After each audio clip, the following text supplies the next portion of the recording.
एक कोई फूल होता है,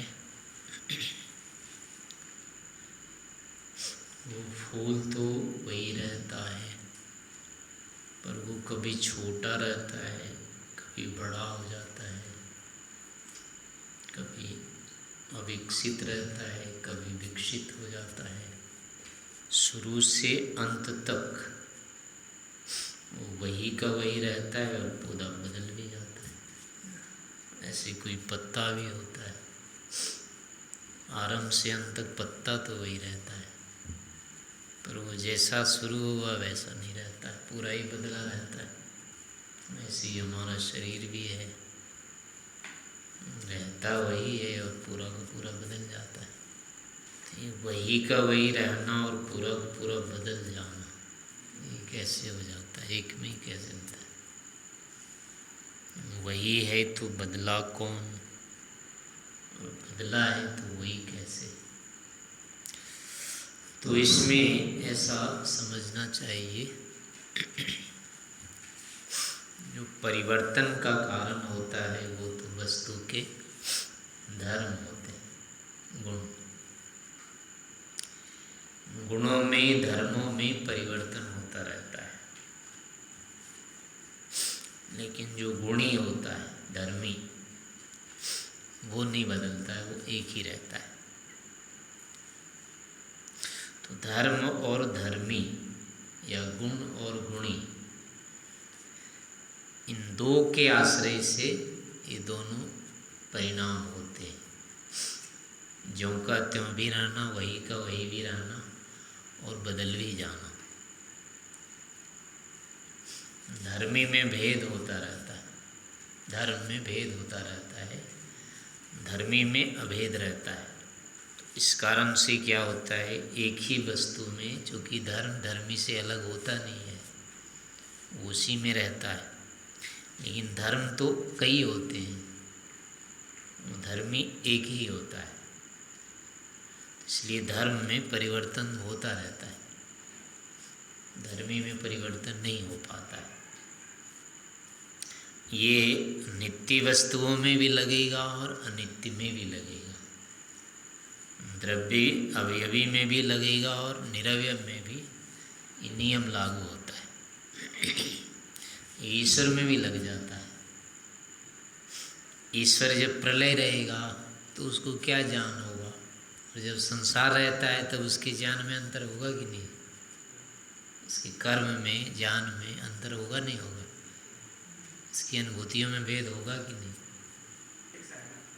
नहीं, जो अनुभूति होती है, वर्तमान में अनुभूति होती है, ये पंखा जैसे चल रहा है अभी, तो ईश्वर को ये अनुभूति हो रही होगी कि नहीं चल रहा है पंखा, और जब बंद हो जाता है तब होता है कि नहीं कि बंद हो गया है?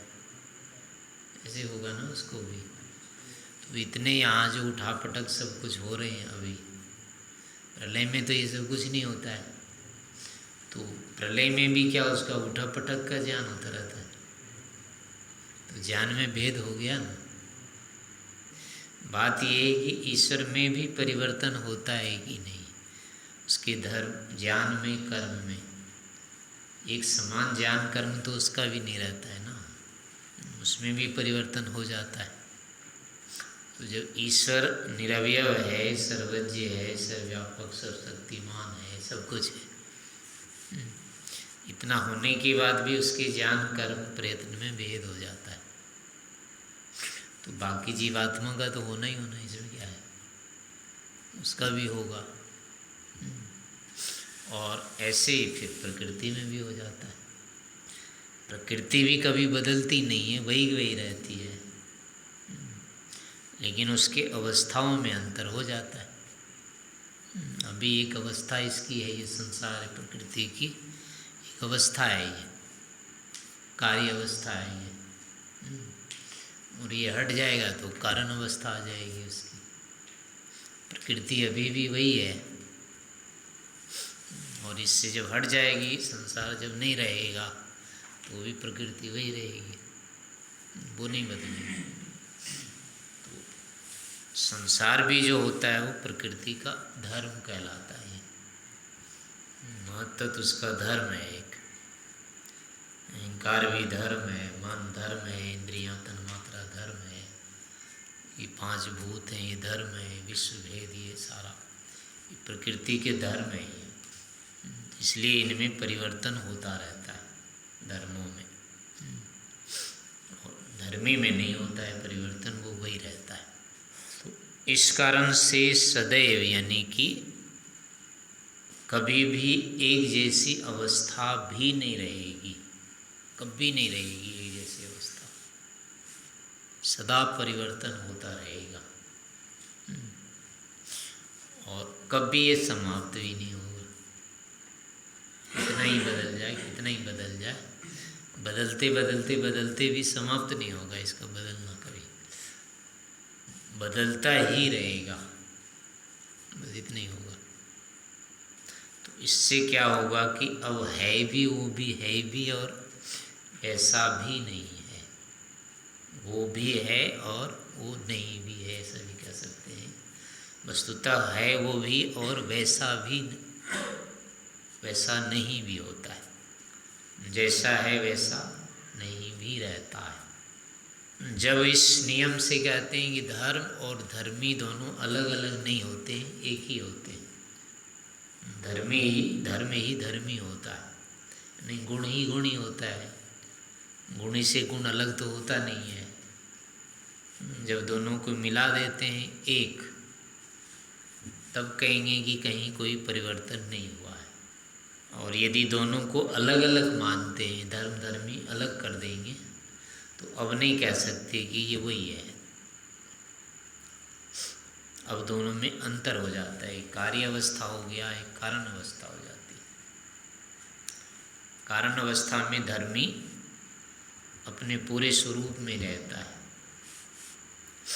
कार्य अवस्था में उसके धर्म यानी धर्मी तो गौण हो जाता है, धर्म उसके प्रमुख हो जाते हैं। इस कारण से उस अवस्था में धर्मी दिखता ही नहीं है, अभी प्रकृति नहीं दिख रही है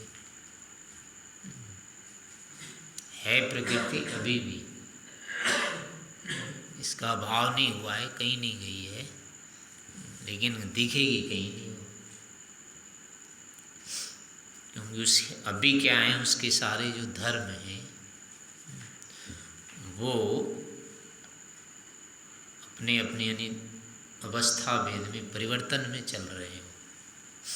धर्मों की अलग अलग भिन्न भिन्न स्थितियाँ आ रही हैं।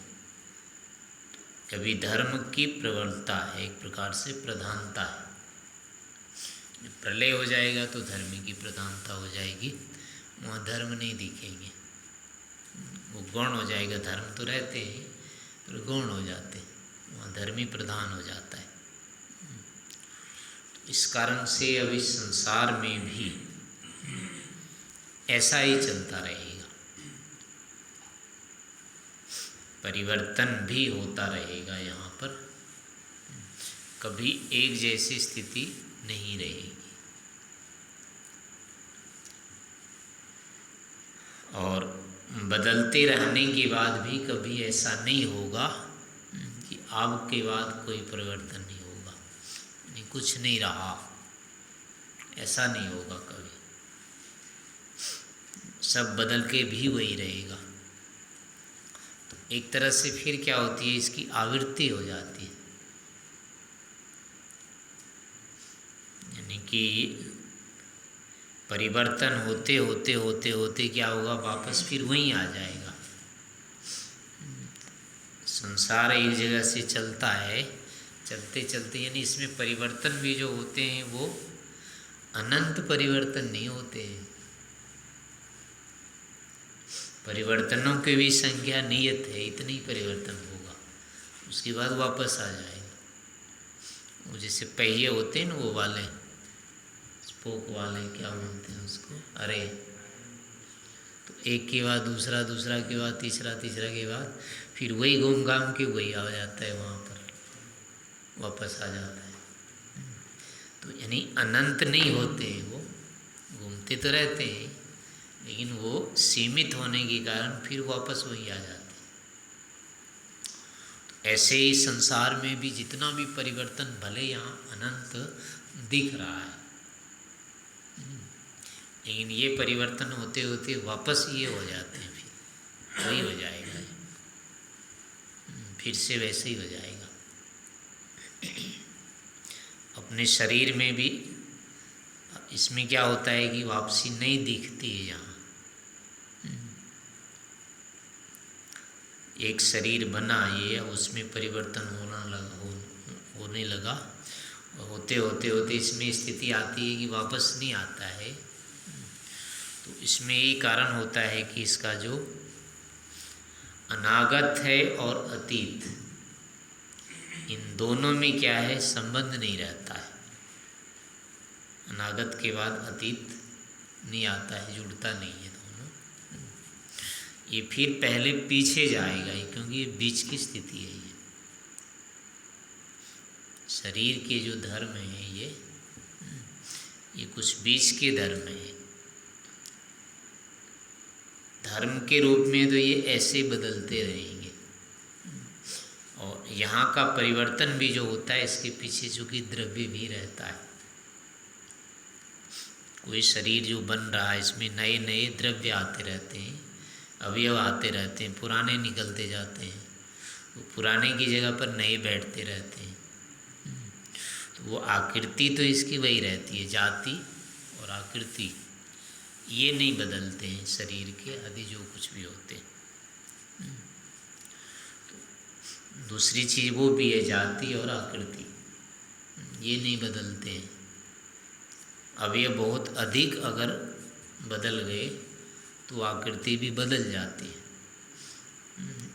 पर जाति फिर भी नहीं बदलती। जाति तो अब जब व्यक्ति नष्ट हो जाएगा तो उसके साथ जाति भी समाप्त हो जाएगी, लेकिन जब तक व्यक्ति बचा रहता है कुछ भी, तब तक जाति बची रहती है। तो एक कारण वो भी रहता है कि व्यक्ति में जाति और आकृति ये प्रायः नहीं बदलती है, उससे भी लगता है कि ये वही है, लेकिन मूल कारण वो नहीं होता है। मूल होता है उसके अंदर जो द्रव्य है, द्रव्य पूरा समाप्त नहीं होता है। द्रव्य समाप्त नहीं होने के कारण वो चीज़ फिर से वापस आएगी। अब ये तो है कि इस शरीर में यानी वर्तमान शरीर में जो जो अवयव अभी हैं यही दोबारे फिर से मिलेंगे ऐसा आवश्यक नहीं है।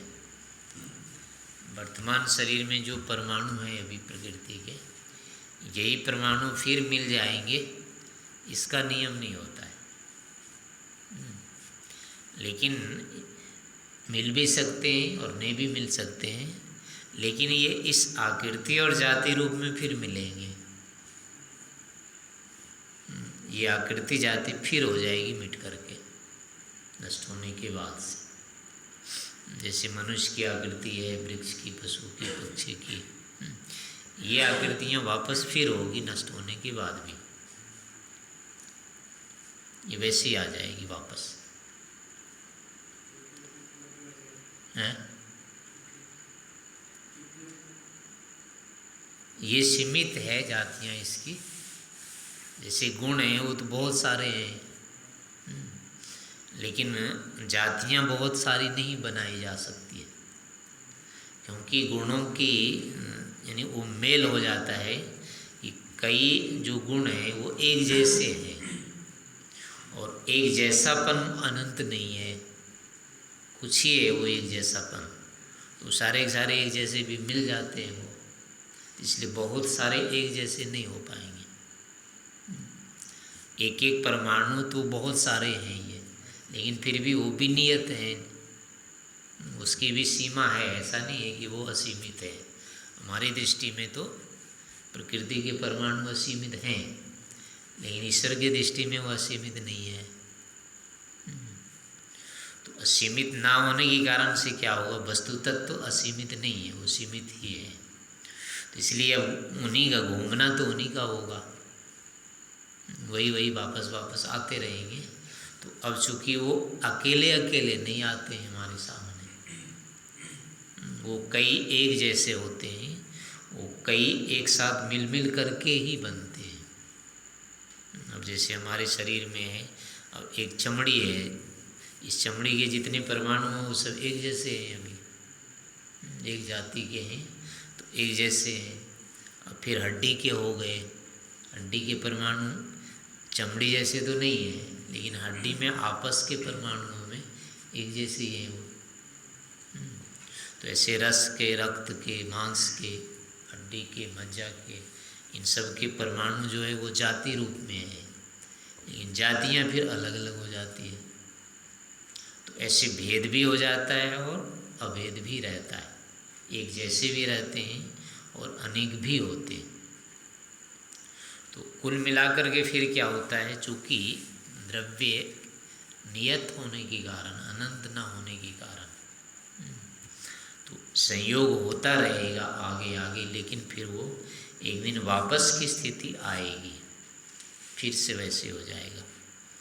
इसीलिए यथा पूर्वम सूर्य चंद्रमसो दाता यथा पूर्वम कल्पयत्। इसको अनेक प्रकारों में ईश्वर भी नहीं बना सकता। पहली सृष्टि जैसी बनती है, अगली फिर वैसी बन जाती है, क्योंकि बहुत सारे ढंग इसके संभव ही नहीं है। पूरा बदलता रहे ईश्वर भी ऐसा नहीं कर सकता, क्योंकि बदल ही नहीं पाएगा, कहाँ से लाएगा वो। इन्हीं में से करना है उलट पुलट उसको, इससे ज़्यादा वो कुछ करता नहीं है। मौलिक रूप में ईश्वर भी किसी में कोई परिवर्तन नहीं कर सकता। एक परमाणु के जितने भी गुण धर्म हैं, ईश्वर उसमें थोड़ा भी परिवर्तन नहीं कर सकता, वो वही वही रहेंगे। तो अब जब परिवर्तन नहीं हो सकेगा तो दूसरी वस्तुएं भी तो बनेगी, तो वैसी अलग से बन ही नहीं पाएगी। इसलिए ईश्वर को भी विवश होकर वैसे ही बनाना पड़ेगा।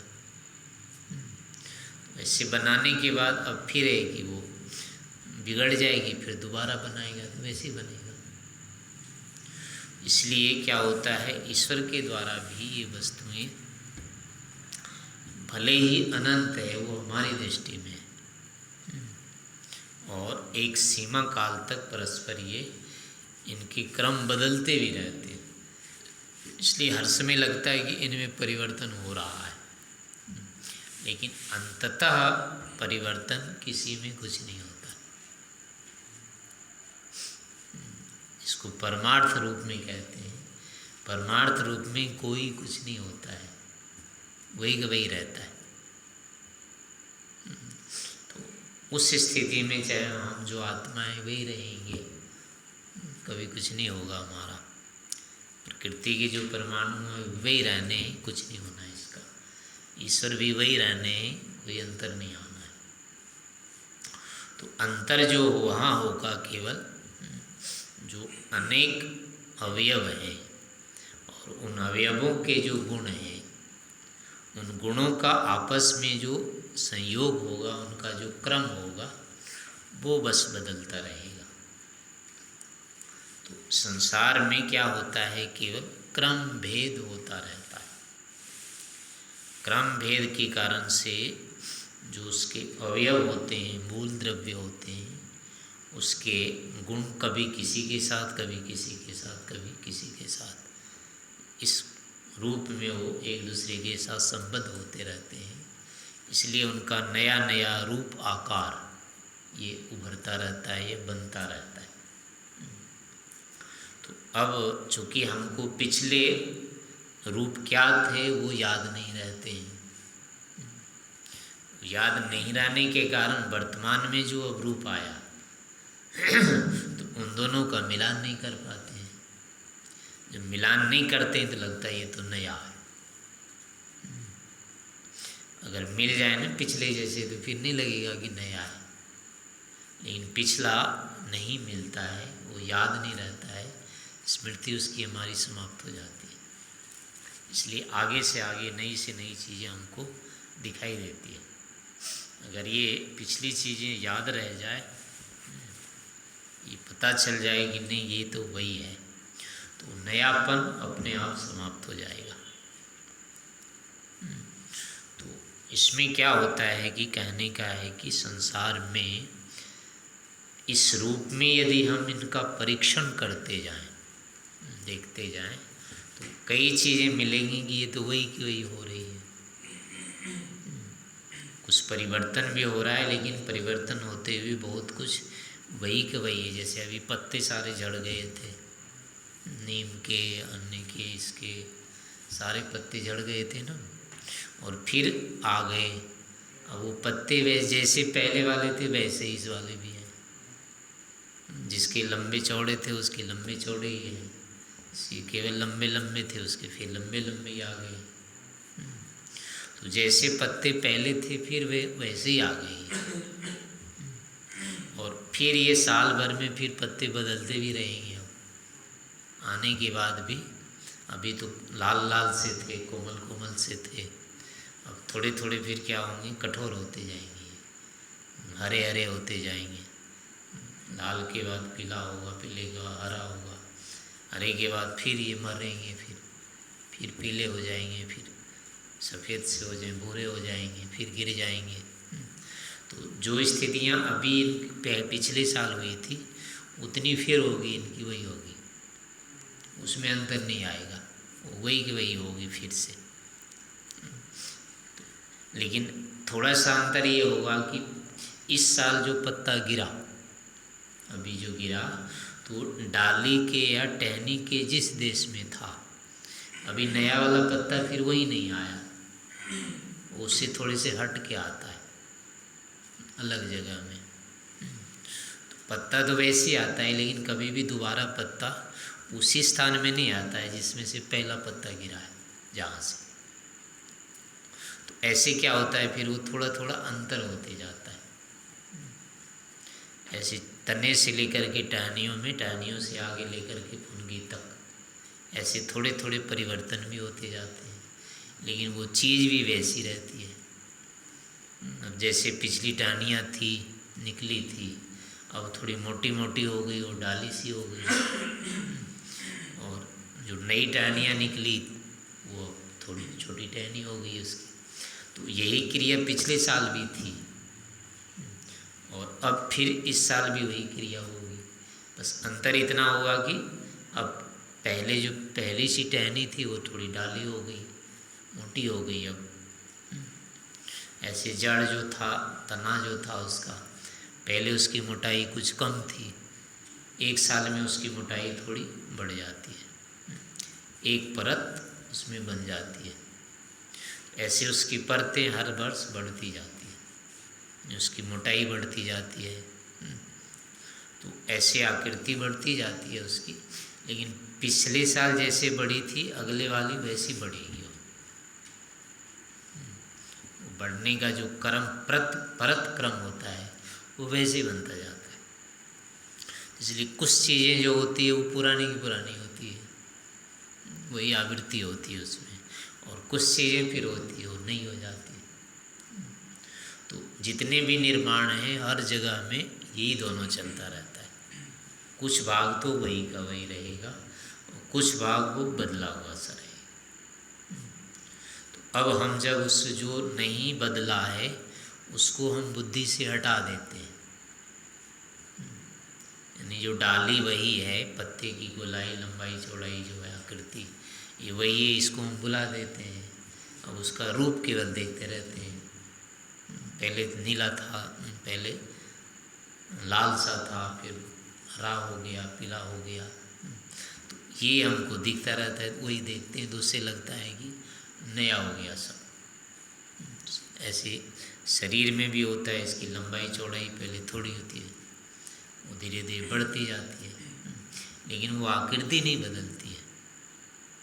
यानी सभी अवयवों का जो समन्वय होता है, परस्पर कौन चीज़ कितनी दूरी पर आपस में कितनी दूरी होनी चाहिए, वो समन्वय नहीं बदलता है इसका।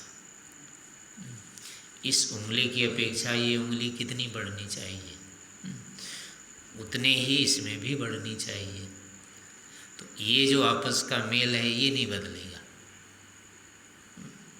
ये भी बढ़ जाएंगी, ये भी बढ़ जाएंगी, ये और दोनों बढ़ जाएंगे, लेकिन इतना भाग होगा कि जितना इसमें अंतर है उतना इसमें भी अंतर रहेगा। वो दोनों एक जैसे होता है। ऐसे कुछ चीज़ें सभी जगह होगी जो नहीं बदलेगी, उतनी की उतनी रहेगी। कुछ चीज़ें होंगी जो बदल जाएगी। तो अब जो बदल रही है उसमें भी वही होता है। अब जैसे पिछले साल जो एक पत्ते में जितने रंग आए, इस साल भी उस पत्ते में उतने ही रंग आएंगे, ज़्यादा नहीं आएगा। तो वो पेड़ अब जितने काल तक रहेगा, 100 साल तक, 500 साल तक भले रहेगा, लेकिन उसमें बस इतना ही काम होता रहेगा। ऐसे पूरा पेड़ जो होता है, जो जब निकलता है अंकुर से थोड़ा बड़ा होता है, तो उसमें जितनी चीज़ें होती है उतनी ही पूरे पेड़ में होती है सब दिन। एक टहनी सा होता है, तना सा होता है, एक छोटी सी टहनी सी निकल जाती है, पत्ते उसमें आ जाते हैं। इतनी प्रक्रिया होती है। और जब तक वो 500 साल का पेड़ रहेगा उसमें भी वही प्रक्रिया रहेगी। एक टहनी के बाद दूसरी, दूसरी के बाद तीसरी, अंतर किसी में कुछ नहीं होता है। छोटा सा जब पेड़ था जैसा, वही की वही प्रक्रिया केवल दोहराती रहती है। एक डाली से दूसरी निकल गई, दूसरी से तीसरी, तीसरी से चौथी, लेकिन चीज़ वो वही है जो इतने काल में था।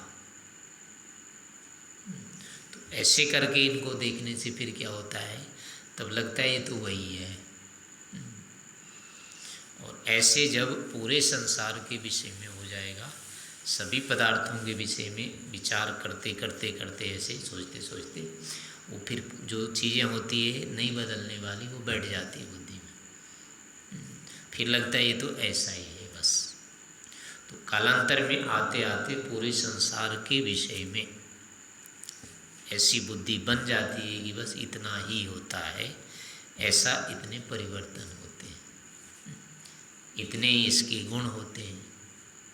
गुण जैसे बता दिए, 24 गुण होते हैं, रूप रस आदि, इतने गुण होते हैं पूरे संसार में सदा। इससे बाहर कभी गुण नहीं होंगे।